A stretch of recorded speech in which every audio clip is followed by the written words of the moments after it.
Hello and welcome to this video. In this quick tutorial I will show you how we can easily change or edit and cancel a standing order at Sparkasse. First of all, we open the Sparkase app and select the relevant account.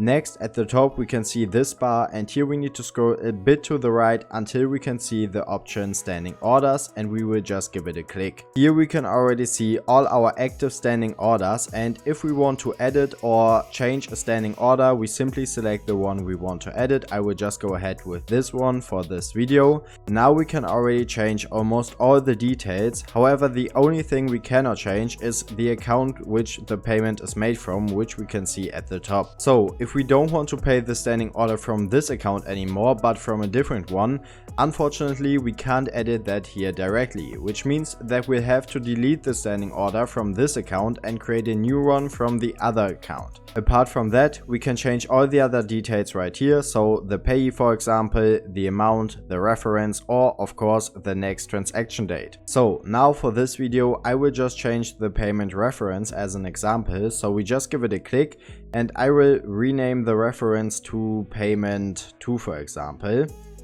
Then I tap import in the top right hand corner.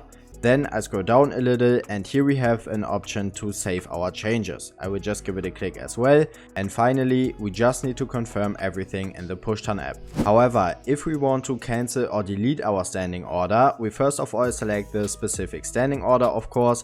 Then we need to scroll all the way down and here we can see the option delete standing order. When we tap on that, we need to confirm the action again, so just click the delete button right here. And as you can see, now we just need to confirm that in the Push-Turn app as well. And as we did that, the standing order at Sparkasse is already deleted. So if this video was helpful to you, I would really appreciate a thumbs up.